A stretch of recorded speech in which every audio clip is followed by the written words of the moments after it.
안녕하세요. 김광삼 변호사입니다. 오늘은 카메라 촬영죄에 대해서 말씀을 드리고자 합니다. 우리가 많은 기기를 가지고 있죠. 카메라도 있고 휴대폰도 있고 또 영상기기, 전자기기 많이 가지고 있는데 이제 누구나 하나씩 가지고 있는 것이 바로 휴대폰이지 않습니까? 그 휴대폰을 가지고 어디서나 쉽게 상대방을 촬영할 수 있고 나를 촬영할 수 있고 또 여러 가지 자기가 원하는 동영상, 사진을 찍을 수가 있죠. 그런데 현행 성폭력 범죄에 관한 법에 보면 일단 성적 욕망이랄지 수치심을 일으킬 수 있는 촬영, 상대방을 촬영하지 못하도록 되어 있어요. 그래서 형량도 굉장히 셉니다. 7년 이하 징역 또는 이제 5천만 원 이하의 벌금에 처하도록 되어 있거든요. 그래서 사실 우리가 이제 카메라 촬영하는 것이 전에는 죄가 되지 않았어요. 그렇지만 상대방의 의사에 반해서 특히 성적 수치심을 유발할 수 있는 부분을 촬영했을 때 카메라 촬영죄가 되는 겁니다. 몇 가지 질문이 들어와서 그 질문을 한번 보면서 어떤 경우에 카메라 촬영죄가 되는지에 대해서 한번 말씀을 드려보도록 할게요. 워터파크에 놀러가서 풍경 사진을 찍다가 귀퉁이에 스쳐가듯 찍힌 비키니를 입은 여성. 사실 워터파크 가면 많은 여성들이 비키니 입죠. 근데 비키니를 입은 여성 자체를 찍는 것 자체는 죄가 될 수 있어요. 간혹가다 그런 얘기를 하죠. 뭐 풍경을 찍다가 잘못 찍혔다 그렇게 변명을 하지만 카메라에 어떤 찍힌 영상이랄지 아니면 사진을 보면 이게 고의적으로 찍었는지 아니면 실수로 찍혔는지를 알 수가 있어요. 그래서 그런 변명은 좀 잘 통하지 않고요. 카메라 촬영죄에 있어서 장소의 특징이 굉장히 중요합니다.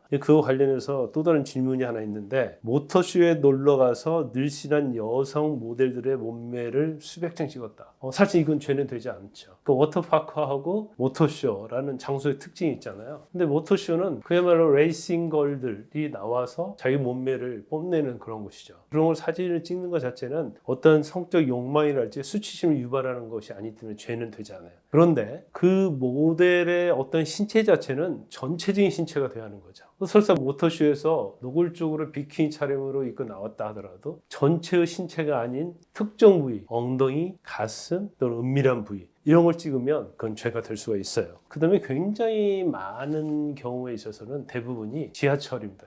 지하철 에스컬레이터에서 앞에 올라가는 여성의 뒤태를 찍는다랄지 아니면 지하철의 전동차를 타고 가면서 맞은편에 앉아있는 여성의 허벅지 아니면 다리 이런 걸 찍는 경우에는 이건 카메라 촬영죄가 될 수가 있어요. 많은 분들이 또 그런 얘기를 하죠. 사실 찍으려는 게 아니었고 그냥 조작하다가 잘못 찍힌 거다 이런 얘기를 하는데 거의 수사기관에서는 그런 변명을 받아주지 않습니다. 그 다음에 이제 많은 사건 중에 여자친구와 관계에 있어서 사건이 또 많이 나요. 의외로. 여러분 생각에는 그런 일이 전혀 없을 것 같죠. 여성하고 사귀는데 그날 같이 잠자리를 하면서 여성이 잠든 틈을 이용해서 이제 성관계 후가 됐건 전이 됐건 여성의 은밀한 부위를 사진을 찍어서 남겨놓는 그런 남성들이 있어요. 근데 이건 전형적인 몰래카메라 도찰이 될 수 있어요. 그 다음에 또 우리가 보통 클럽에서 여자를 만나서 그날 저녁 자는 거 이걸 이제 우리가 원나잇이라고 얘기하지 않습니까? 근데 원나잇 같은 경우도 대부분이 여자는 굉장히 술이 많이 취해 있어요. 그러다 보니까 여자가 성관계까지는 허락을 하는 경우가 있을 수 있겠죠. 근데 성관계 이후에 골아떨어진 그 여자의 어떤 은밀한 부위, 성기 부위를 촬영했다가 비켜서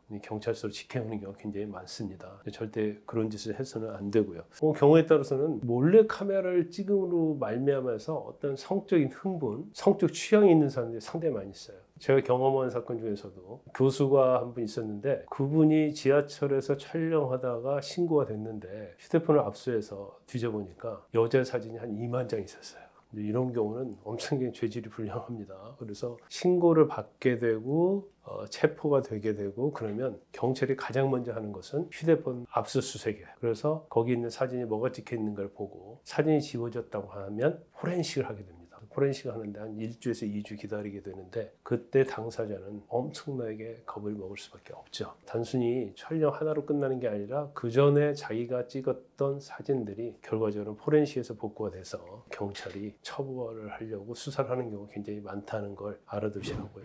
그런데 이러한 행위를 했을 때 이제 처벌이 어떻게 되느냐? 이제 그게 가장 궁금하실 거예요. 가장 중요한 부분은 어떤 부위를 찍었는가 굉장히 중요해요. 그 부위가 단순한 뒤태냐 아니면 짧은 치마를 입었는데 치마 속이냐 가슴이냐 아니면 은밀한 부위냐 이거에 따라서 처벌 수위가 달라지고요. 그 다음 두 번째는 이제 횟수입니다. 그래서 휴대폰을 압수했는데 그 안에 굉장히 많은 유사한 사진이나 동영상이 있다고 한다면 처벌의 수위가 굉장히 높아지죠. 대부분 보면 전과가 있는 분들은 그렇게 많지 않아요. 그래서 초범인 경우가 많은데 초범이라 할지라도 아까 말씀드린 것처럼 사진의 장수가 많고 부위가 굉장히 성적 수치심을 유발할 수 있는 부위라고 한다면 그냥 용서받기 어렵고요. 단지 사진 찍은 부위가 성적 수치심이나 성적 욕망을 좀 유발할 수 있다 할지라도 굉장히 경미하다. 그리고 전과 없다. 그런 경우에는 피해자와 합의를 했을 때는 그러면 이제 검찰에서 기소유예 또는 법원에서 선고유예가 받을 수 있어요. 기소유예나 선고유예 받는 것도 엄청나게